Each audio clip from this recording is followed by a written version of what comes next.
I think Deso is like the perfect example of the power of Web3. There are other Web3 projects out there, obviously, but I think Deso is the best way to understand how powerful it can be, because you have this social identity, and this social identity follows you throughout possibly thousands of different nodes and websites. So I think Deso could be very influential in moving Web3 forward.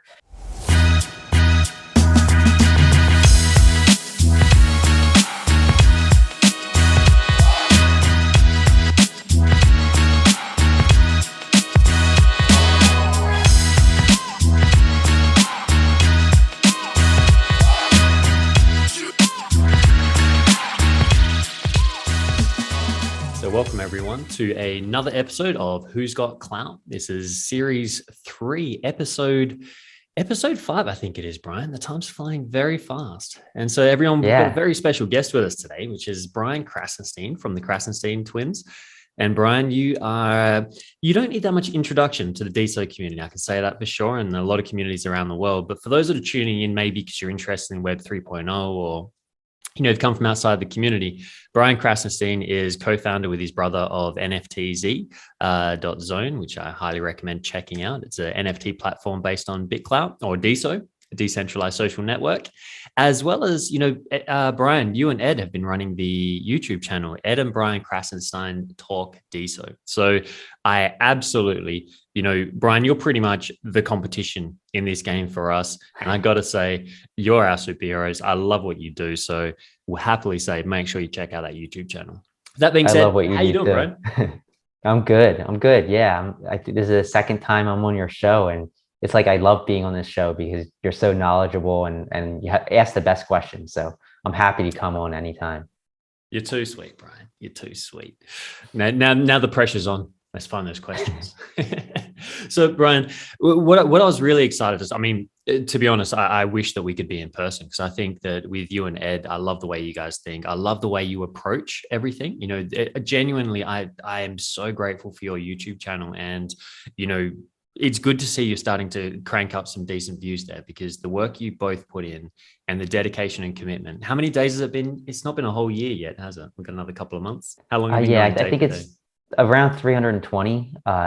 But yeah, I think we did videos all but 40. We started like 43 days in. So so we've been on Deso for 320 days, but we did about 280 videos or so. It's 280. That's 280 days. You guys literally every single day have turned up, at least one of you, and brought forward the news and the rest. And how's that been as a personal journey? Because I feel like we're in a time right now, right, where there is so much opportunity in the world.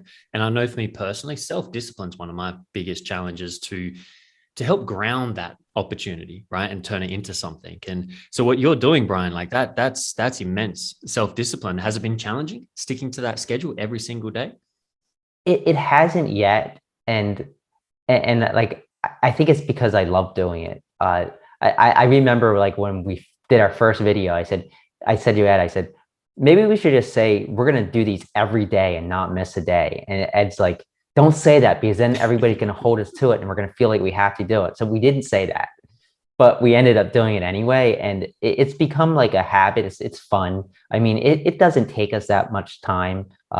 Throughout the day, we kind of gather the news together when we see it. And in the morning, it takes us maybe half an hour to prepare. And then we have a video that's like 10 to 30 minutes long. So it's not super time consuming. And it forces us to kind of stay up to date with everything. And we meet so many great people. So overall, I think it's a benefit to us more so than maybe a benefit to everybody else. I absolutely understand that. That's how I feel about what we do here with Alex. Being able to be here, get to meet all of you, and just have these conversations is it's an absolute benefit. So with that, you guys have been bringing on guests. Just for me personally, understanding, how does that look for you guys? Like, how are you finding your guests? Are you on Deso every day? Like, how much would you say you would be on Deso in one of the platforms? So decentralized socials, whether it's Diamond app or organizing, communicating and connecting with others. Like, throughout the day, like I get on the computer probably around 8 o'clock in the morning, and I get off probably around like 3:30 or so, like when my kids get home. And throughout that time span, besides going to the gym for an hour, I'm pretty much on Deso or doing something Deso or NFTZ related. And then even after 3:30, I'm on my phone. I'm checking the discords or checking my Telegram, and I'm still on Deso every now and then. Of course, I'm paying more attention to my family and kids at that time. But when there's a downtime, I'm definitely still on Deso. So I mean, it's hours a day, both of us. But it's enjoyable, and I think Yeah. that's the most important thing. Like if it wasn't enjoyable, I wouldn't be doing it. I think that's real wisdom. I think real wisdom for where we're going, Brian. It's like we have to have fun now, right? Like in the end, it's always when you see those places. I used to be a circus performer, and one of the things that I loved, my company slogan was healing the terminally serious. And one of the things that I loved was, watching these corporate gigs that you would do, and there's all people in their suits and ties. And just seeing that when you did something like, whether it was breathing fire or some crazy trick in front of them, then you would watch all of that seriousness break and their laughter, the inner child would come out. And then all the divisions between management, workers, left, right, all dissolves when we're having fun. It's funny you mentioned that because Ed was actually in the circus once. He won a coloring contest when we were like 9 years old, and he got to perform in the circus. And I was like really jealous because I helped him color that picture, but he put his name on that. So I didn't For get to be real. in the circus. So maybe he should have been the one on the show today. Well, Ed, I'll have to come for you one day. We'll do a Deso duo show. I'll steal you, brother. And Brian, it's been really interesting. Like I love watching the dynamic between you and Ed. I love the way you two are. You've got a genuine authenticness when I see you two. Like the brothers, like being yourselves with each other and working together. And it reminds me a lot of my own brother and the challenges and the magic that comes from having that kind of intimacy. So do you two really get along? Like, do you have a lot of challenges along the way, or do you find you gel, with working so closely together? Yeah, I mean, like at this point in our lives, we gel pretty well. When we were younger, we bickered all the time. But I mean, we went to college, we dormed together. We moved to Florida. We lived together for a few years until he met his wife, and then they moved out. But yeah, I mean, we've been together our whole lives. We live like 4 houses down from each other now. So for like we're a walk away from each other. But yeah, I mean, doing the videos, we're seeing each other every morning and working together. He does certain things, I do certain other things. And I mean, I think that's why our Krassenstein account is able to be so active is because of that. Like he does certain aspects of it. I do a lot of the posting. He posts every now and then. But I think that like we're a good team, I guess you could say. Yeah, absolutely. Absolutely. It's what it looks like from the outside as well. So speaking of coming from the outside, for anyone that's watching this, because one thing we're trying to do, Brian, is really work on expanding our reach out to the greater Web 3.0 community. We've spent a lot of time with Deso itself, and kind of really start creating that bridge for people to find their way in. So for those that are watching this for the first time, that are interested in NFTs, the creator economy, Web 3.0, that kind of thing. How do you these days, after all the experience you have had sharing about Deso and BitClout and Diamond App and all this, NFTZ and the rest, when people ask you, what's your response these days, your elevator pitch when people ask, what is Deso and why are you so excited? Why do you spend so much time working within that community? How do you explain that to people?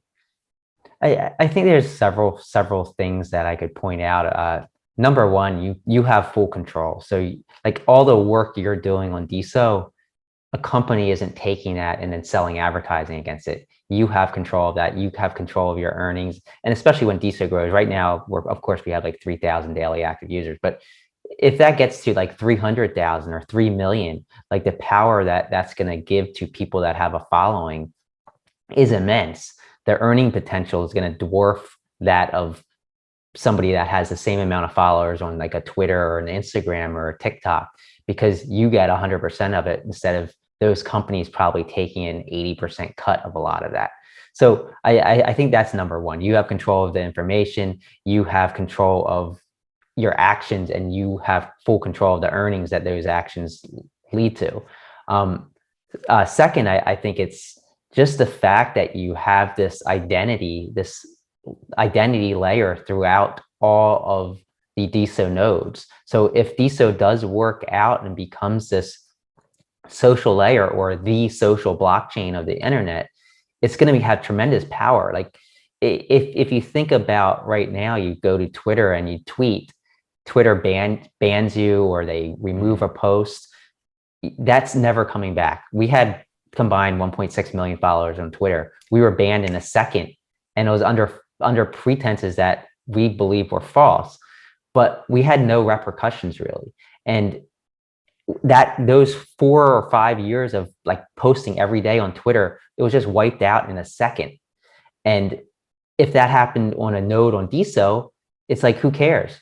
Instead of I was banned on Diamond app for some stupid reason, I can just go to bitclout.com or NFTZ.zone or Supernovas or any of these other nodes, and I have my full history back, and I have my account back. And if those other nodes want to ban me because I actually did something wrong, then they can ban me. But there's possibility that I could even create my own node and bring all my stuff back up. So there's no, it's never final.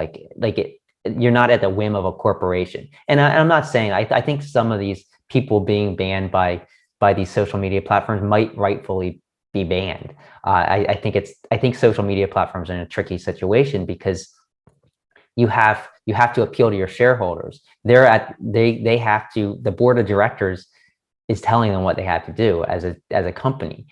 And if they do something or they leave content up that they think's gonna drive people away, then the board of directors is going to be like, hey, you got to get rid of this. So they're in a catch 22.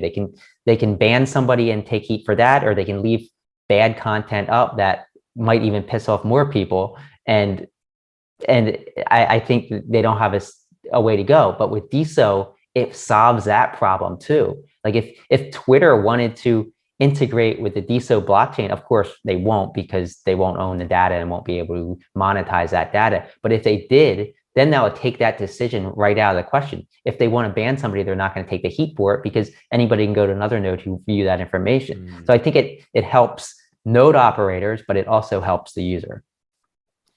That's an awesome summary, and I like the way you really brought that together, because I think you really hit it on the head with what's so important here.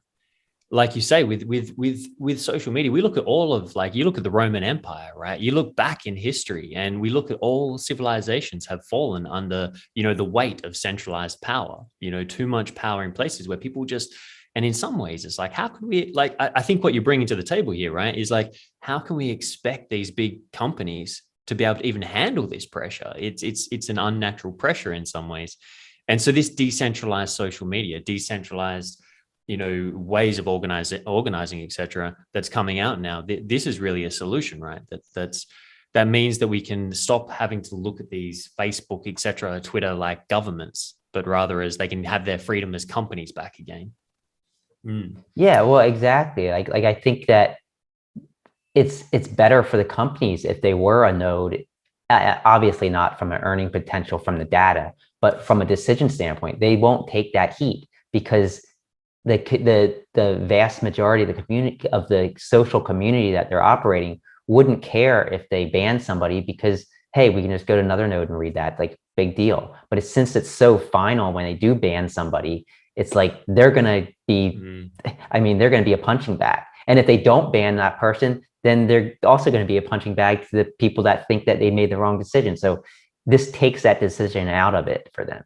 And I think that's why I think social media is headed towards Web3. And right now, Deso is by far the most far ahead decentralized social media blockchain out there. And I mean, that could change, but I think we're a year ahead.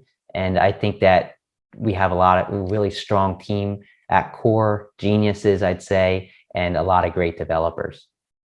And you've this is one of the joys of being able to be part of something so early, right? Is that you get to be close to the core, you get to meet them, you get to kind of interact with them, and so you have had a lot of experiences, from my understanding, with not just the core of Deso itself, but the community, which is the real core, right? So, in a nutshell, for those that are coming in and trying to decide where they should be focusing their energy, I mean, you've already really shared with your faith in the system, but with what we see with Deso, because I've seen there's some competition starting to turn up, the conversation's starting to heat up out there.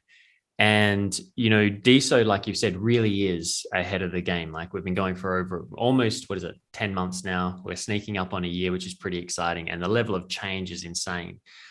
What are some of the, I'm going to recalibrate that question and say, for the people that are trying to find where to put their attention in this Web 3.0 kind of new world that's opening up, what are some of your favorite recommendations on the Deso blockchain? So for those watching, Deso, when we talk about Deso, which you can see on Brian's shirt here, is decentralized social blockchain. So it's about a blockchain that is basically providing, I guess, in a way, the mechanics to build on top of. And so everyone gets access, as Brian was saying, to your profile, your posts. You can move them from app to app to app, which is what gives us this liberation and freedom.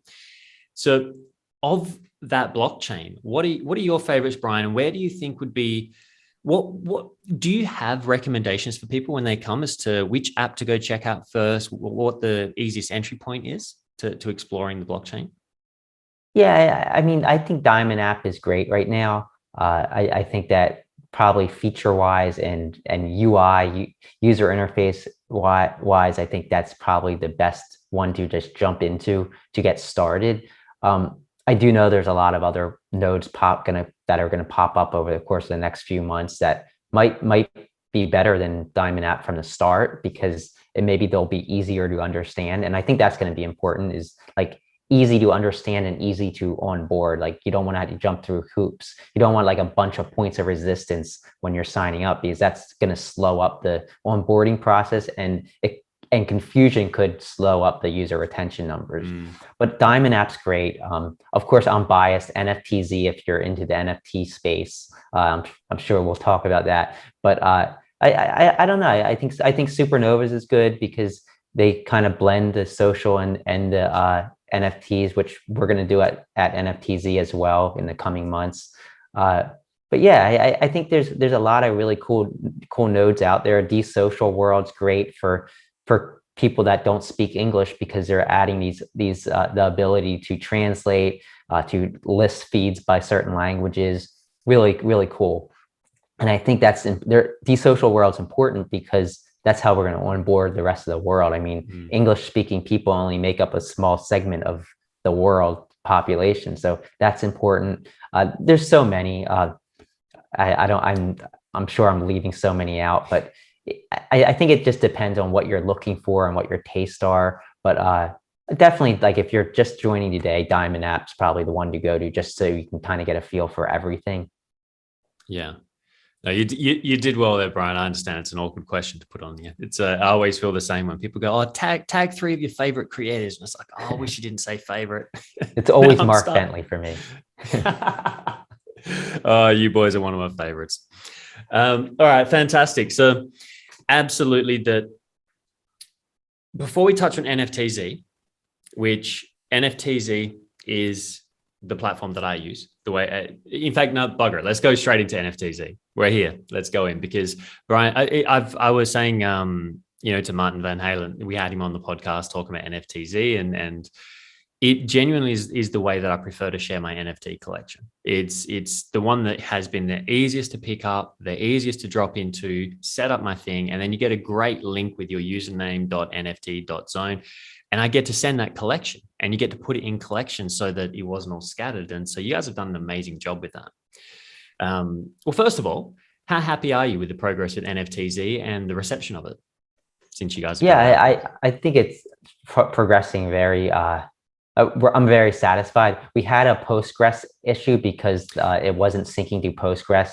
Natter and Lazy Nina worked on that for about a week and finally got it fixed. So now we can move forward.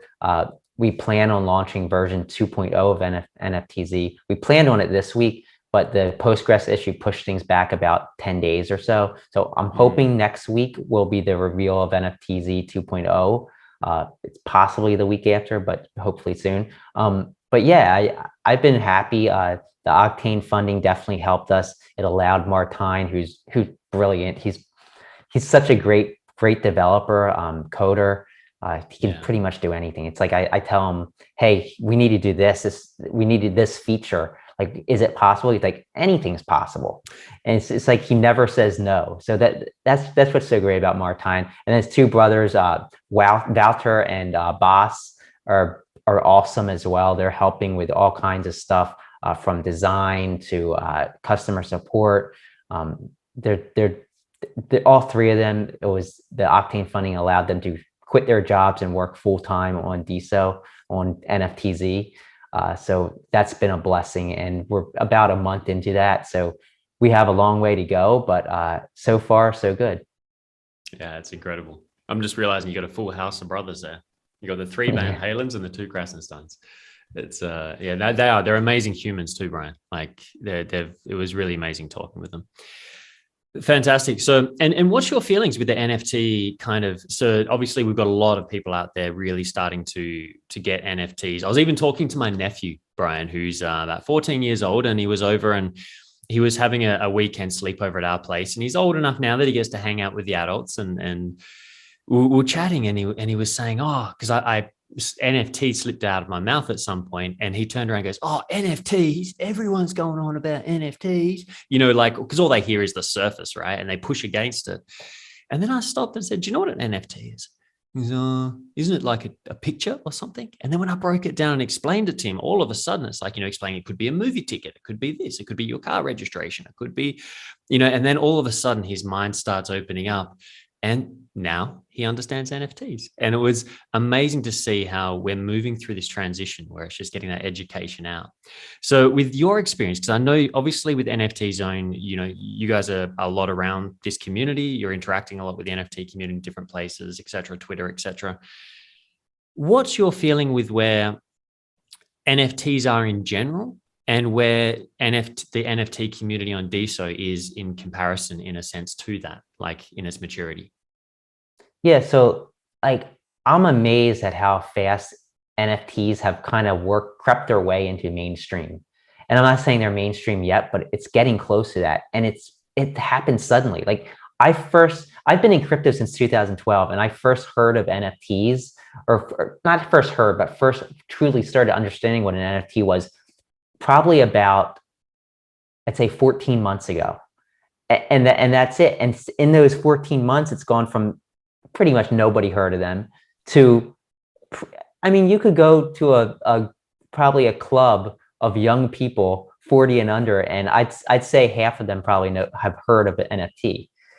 So the market is amazing. It's crazy how fast it's growing, and it's kind of scary because, like, who knows where this is going, and scary in a good way, I guess. But I think what we're seeing now is just this surface of what we're going to see. I think right now it's art, primarily art, but I think we're going to see it in all different walks of life. And like you said, a car registration could be an NFT. I know they just sold a house in Florida, and they put the title as an NFT. It was one of the first. So I think we're headed in that direction, and it's going to be cool. And it's going to be cool to see like all these blockchains interact with them. Now, Deso, obviously Deso is lagging behind Ethereum and Solana, of course, because it's only 10 months old. But it got off to a really fast start. Things were going crazy. I mean, there were some sales of over $50,000 within like weeks of Deso NFTs launching. Things have settled down quite substantially over the course of probably the last 2 months or so. But I do see signs of things picking up a little bit. And I think that as these NFT nodes start developing and adding new features, as well as the core team starts adding these new features and explaining them better, I think things are going to pick up substantially over the course of the next year on Deso. I know we're planning for it with NFTZ.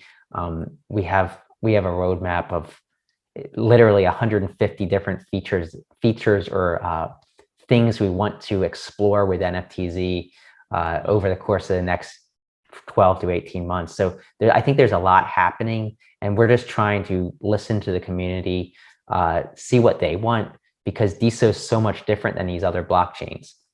You have this social layer built in, and I've said this several times before, but you have, because of the social layer, every comment left about your NFT is forever attached to that NFT. for eternity, pretty much, So like if in 150 years, one of these Deso NFTs was to sell, every comment ever left about that NFT is going to be attached to it on the Deso blockchain. So like if some movie star from 150 years in the past commented on it, that adds to the value of it. Hey, like, could you imagine owning an NFT? Hey, Marilyn Monroe said she loves this. Like, how much value would that add to it now? And that's just what's crazy. You think about it, and no other blockchain has that. So I think that's going to differentiate it. And there's so many other reasons why I think Deso NFTs are going to have power.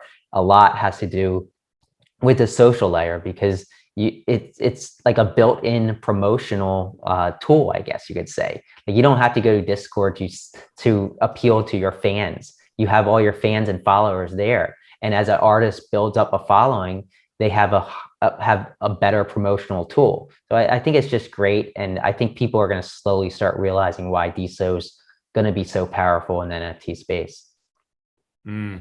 Absolutely. And as you say that about Marilyn Monroe, it's I have this vision of like the Mona Lisa, right? How many people have gone past and looked at that painting? Now, what's crazy, Brian, is it's easier to work out if an NFT is legit than that Mona Lisa in that museum, because you can't touch it. You can't see it. You have to trust the museum is showing you the real one, which there's rumors it's not. So, there's all kinds of things will happen around, right?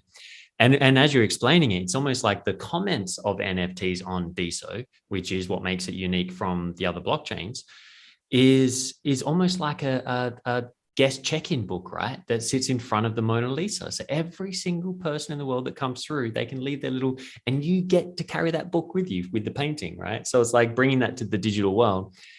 And that's actually, really shows how people go, oh, it's just a digital image. But it's like, well, it's actually easier to prove it real than any other image in the real world. Well, like imagine if like two artists from the Mona Lisa's time frame were commenting back and forth, like Leonardo da Vinci was saying, "Oh, this is so cool," and then Michelangelo was like saying, I love this feature." Like, like imagine that. But I mean, that's how it's going to be in another 300 years. Like looking back at Deso NFTs. That's unreal to think about, Brian. Because one of the things that when we talk about comments, one of the first things that my reactions was, now I'm gonna have all this. Sometimes you might get some junky comments and stuff that's going to follow my piece of art forever. But then when you think about it from that angle, that bigger kind of historical kind of perspective, it's like, and that will be such a fascinating thing about the comments. Like, how did they get there? Where did they come from? You can even track it and find out who they were in that time, and it's going to be a whole storyline kind of attached to these NFTs. Yeah, definitely. Exciting. Excellent. So that's NFTs, which obviously a lot of people have been hearing more and more about. And I think you're right. One of the biggest things that I see with everything that we're doing, Brian, is really about the storytelling to help people to understand what's beyond just the noise, of the clickbait and all the bits and pieces. And that's why I'm such a big advocate of what you do and what you bring out there and the rest. Now, I want to touch on as well with, Web 3.0. So Web 3.0 moving towards this more decentralized place where we get to own our content. And it's this, a big shift that we're going through collectively. There's been a lot of mainstream media in that I've seen starting to pick up on it. What's your feel for, similar to, the conversation around NFTs, where Web 3.0 is as a general? And I guess the creator economy as a whole, where you feel that is as a collective with everything going on. And then, how close we are getting with Deso to being a place where creators should be focusing, or, do you think right now is when they should be getting involved? So I think like I read a lot of like outside sources about like Web3, and like I like to read like criticisms and skeptics view on Web3. And there's a lot of people like lately saying like, oh, Web3 is not what everybody's like working it up to be. There's no real uses for it yet. And I'm like just like thinking like, have these people tried Deso? And most likely they haven't heard of Deso yet. But I think that like with any technology, people are skeptical at first. People don't truly understand like how powerful Web3 is, having these databases that multiple websites, maybe thousands of websites, can push and pull information from, and having identities throughout the internet that are all combined. I think I think Web3 has a huge potential to shift the trajectory of the internet. It's going to definitely be a paradigm shift. You already see like Microsoft hiring. I think yesterday they posted a job hiring like a Web 3.0 developer. You see Amazon, Apple, you see everybody hiring like people with blockchain and Web3 histories or experience. And I think over the course of the last like 6 or 7 years, like blockchain has been this buzzword, and everybody's saying, "Oh, blockchain is going to be the next big thing," but nobody really said like why is it going to be the next big thing? Like what are the use cases of it other than crypto? Like and you heard like, oh well, like hospitals can keep records and stuff like that, but Web3 is that use case, and having databases built on a blockchain that's decentralized and anybody can access and anybody can add information to and become a node of, that's super powerful. And this is the use cases of the blockchain that people were kind of waiting for. And I think it kind of snuck up on us all. I know like I didn't really hear of Web3 until probably a year ago, but I heard of blockchain for years and years and years. So I think we're finally seeing that come to fruition. And I think Deso fits perfectly into it. I think Deso is like the perfect example of the power of Web3. There are other Web3 projects out there, obviously, but I think Deso is the best way to understand how powerful it can be, because you have this social identity, and this social identity follows you throughout possibly thousands of different nodes and websites. So I think Deso could be very influential in moving Web3 forward, because I think it's the best way for people to kind of understand the power of it.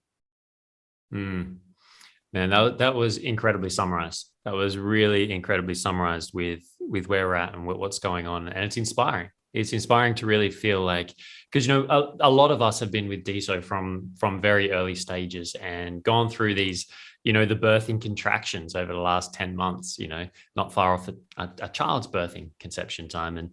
And, you know, there's these contractions, these pull and this, but there's always that feeling like, no, this is much bigger than just, and I saw your post just on the Clout just this morning about, you know, it's beyond the money, you know, beyond.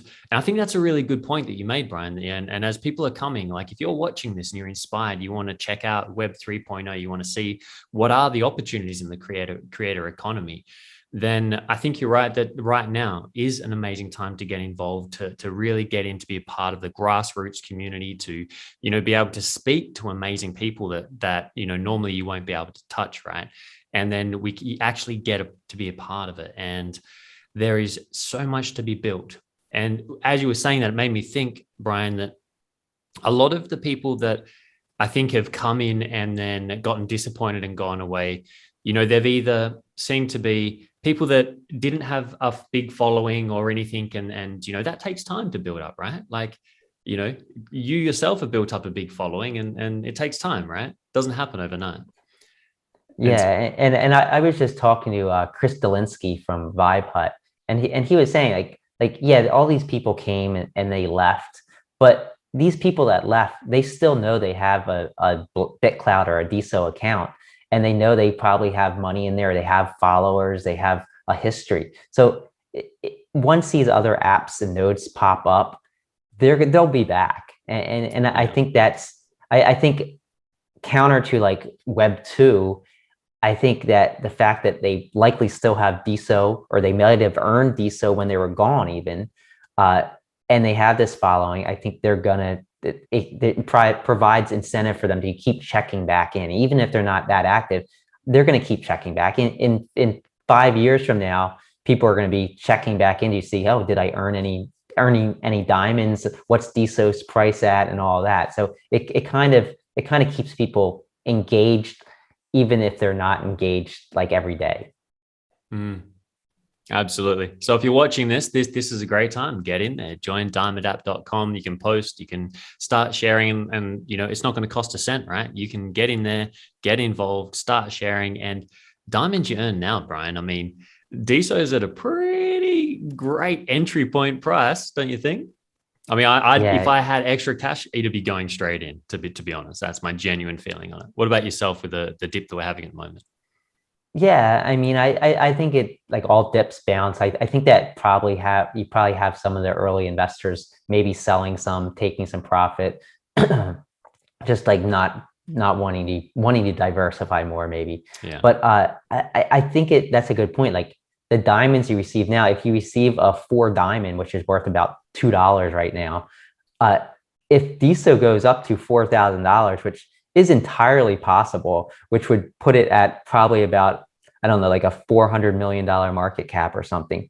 That $2 diamonds now worth $200, and those add up. I mean, you could get five $2 diamonds in a day if you have a good day. So Yeah. I think that you gotta like right now is a perfect time to be engaging, even though things are slow.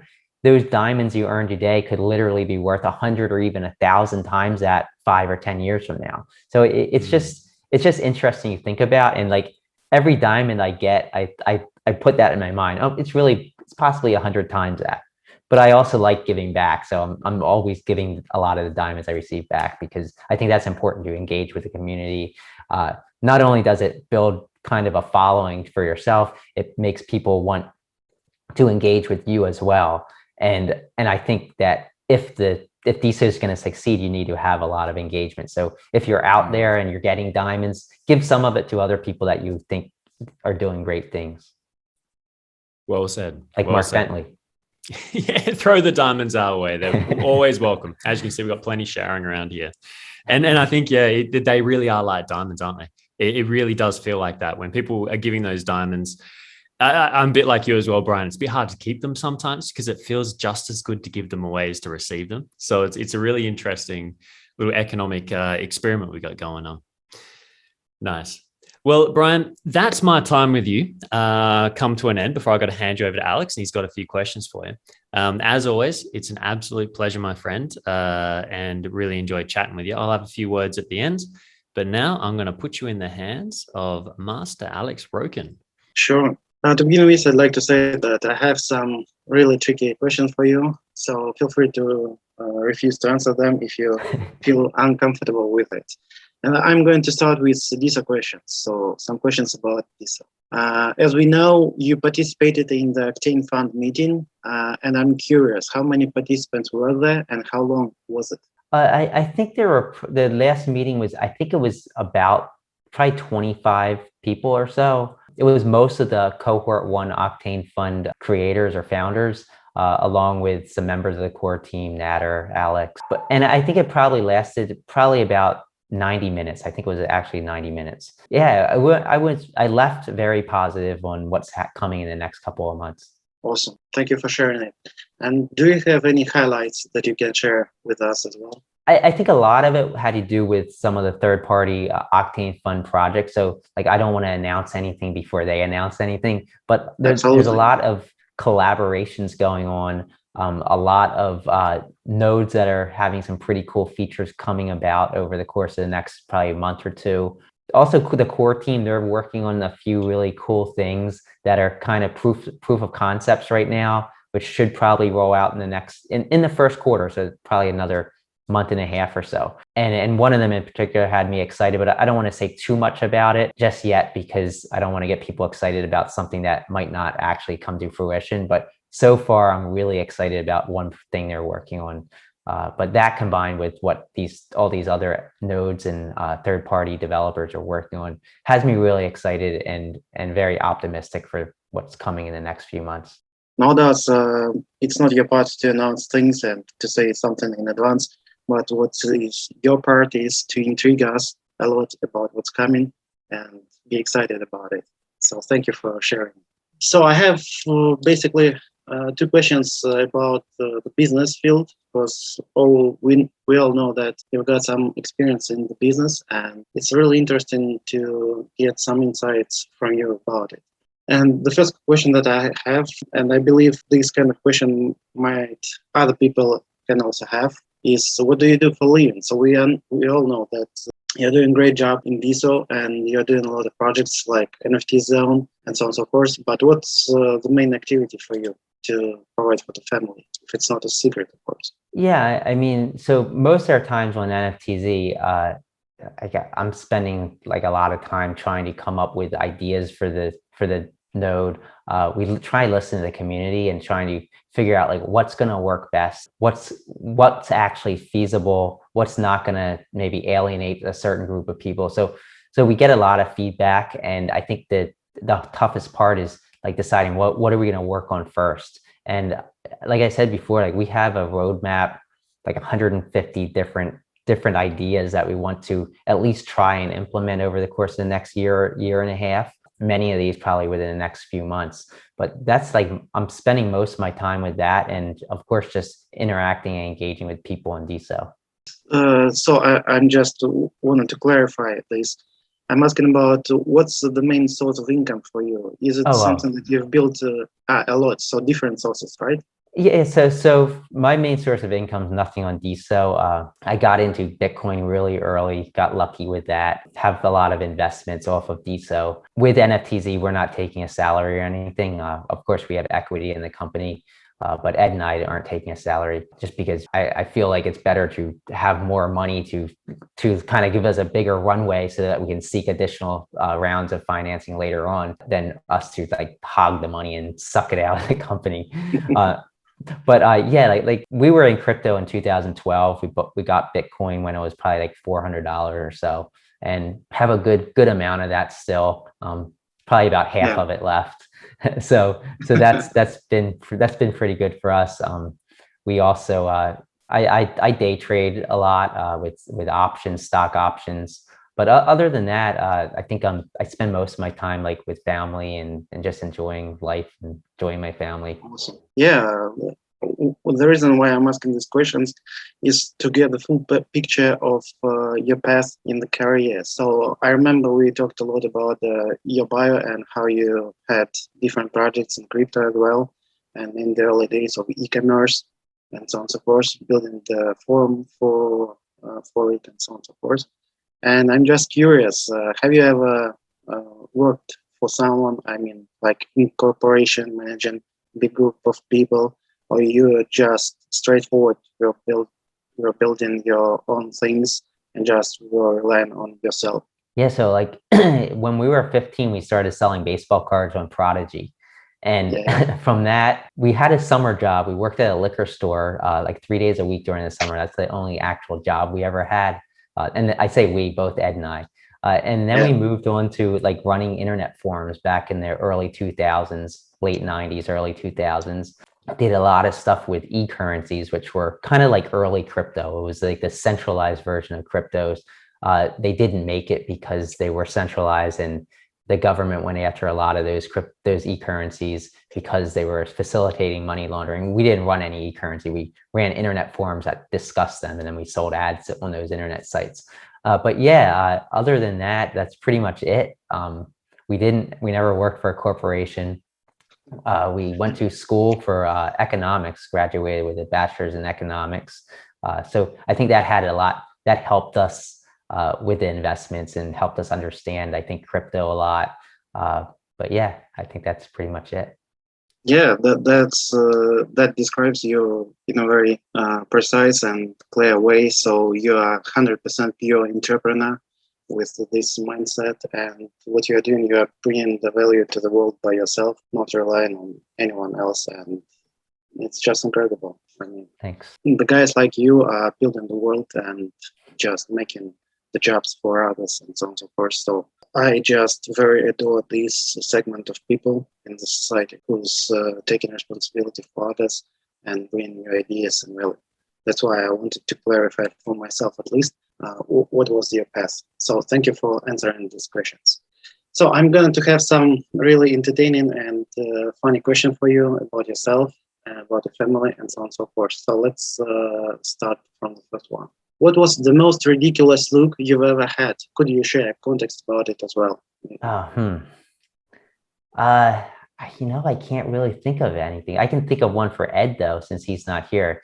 For Halloween one year, him and his wife dressed up as each other. It counts.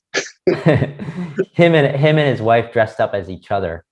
So Ed dressed up as his wife, and his wife dressed up as him. He actually posted a picture of that one, so we'll have to post it on our Deso account. What was the reason? Was it a dispute or something like this? But It was Halloween, so he was so he couldn't think of they couldn't think of something to be, so that's what they did last minute. so it's like the most scariest thing is your partner, right? Yep, exactly. Okay, thank you. What was the biggest moment when your children shocked you? Well, my one son's 5, the other's 3. My daughter, she hasn't been potty trained until last week. So when she was finally potty trained at 3 years old, it actually shocked me that I didn't think it was ever going to happen. Awesome. Are you a nomad in your heart? Do you like moving from place to place? I like staying put, but I like traveling. So like I love traveling. I think I'll stay probably in my home for the next 20 years, but as much traveling as I can do. And I like taking my kids with me too.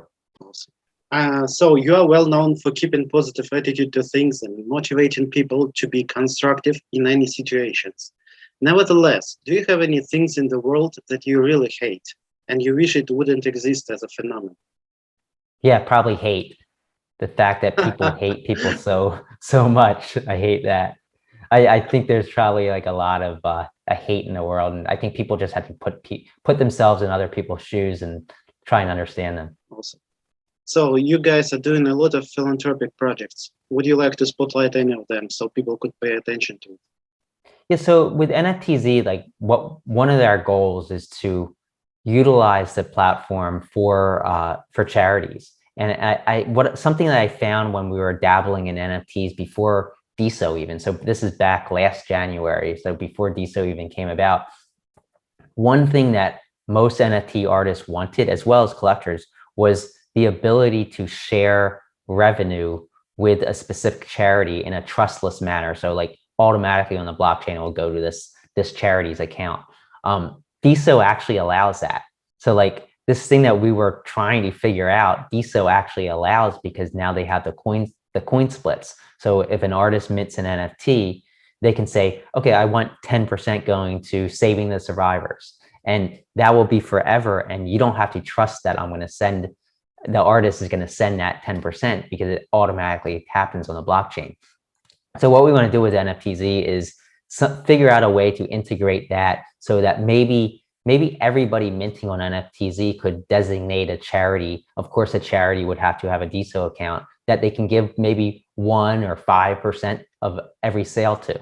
And I think that could be really powerful. It could definitely help a lot of people, but it could also help the artists too, because they can say, hey, 5% of every sale is going to this charity. And obviously that's going to attract some eyeballs. Do you have any plans for it? I mean, do you have any projects that are going to follow this trend so they can issue some NFT that will split the earnings between them and some projects? Yeah, well, I know there's a couple charities that are on Deso already that are actually like 501c, like registered charities. We want to make sure that they're actually legitimate charities, so we're not like having people donate to these fake charities or something. I know Saving the Survivors, they're one of them. I'm hoping we're going to see more charities come on board, and we're going to try and maybe reach out to some. But yeah, I think there's a lot of potential there. I do believe that once you have one case, like with Saving the Survivors, you can use that case to pitch others charities to join this pattern and use this scheme to make things. So I've got a final question for you. If there was a market of celebrities, business leaders selling 1 hour of their time in the form of NFT, whose NFT would you buy to have him for 1 hour with you? It's good question. I really value Dharmesh, and he's on Deso. I'd love to talk to him sometime when we both got some time. Kamath Palihapitiya, he's on there too. I think he's a brilliant investor. A lot of knowledge about cryptos. Also been in Bitcoin since I think 2012. So I'd love to just talk to him as well. And I actually it's funny because I actually did have a short conversation with him when Deso first launched, and it was just a quick like DM. But I asked if it was actually him. I'm like, is this actually you? And did you actually invest? Because when Deso first launched, we all knew that Social Capital, which is his company, invested, or at least they said the rumor was that they were one of the investors, and nobody knew if this was confirmed. It wasn't confirmed anywhere. There was no article about it or anything. So I reached out to him and I said, hey, did you invest in Deso? And he replied back and he said, yes, I did. So that was our communication, but I'd love to have an actual conversation with him someday. Awesome. Thank you for sharing it. Brian, you did well. You've managed to battle all of my questions, and thank you for that. Thank you for honesty and openness to do this. Thank you.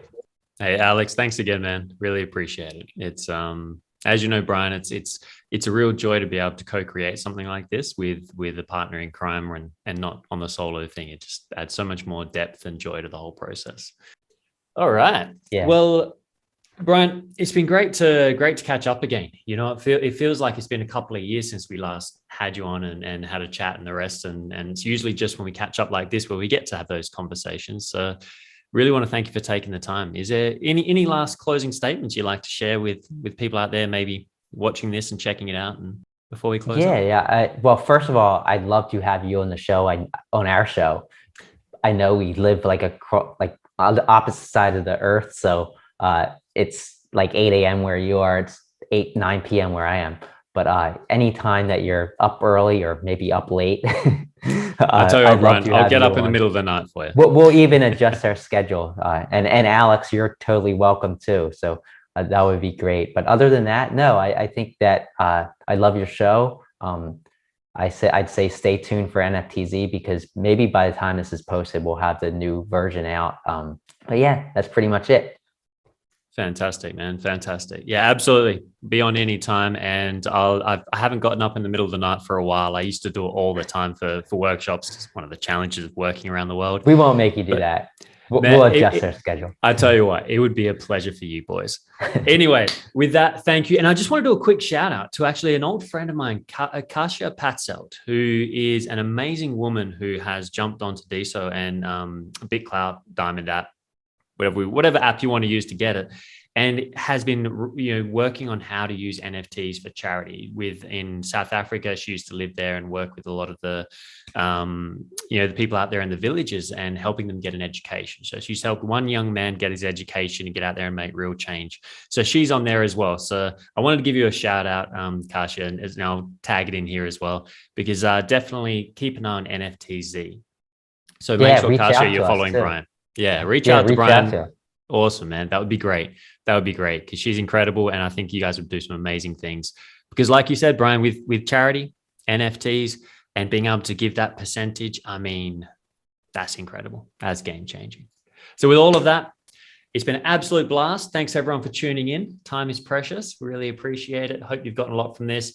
Join in the conversation. Throw some comments below if you've got any questions. Make sure you're following the Krassensteins on YouTube and on Diamond app and everywhere you can find them. Make sure you're following Clout Forum. We'll be bringing out regular content, and we'll see you on the next episode. Enjoy Web 3.0.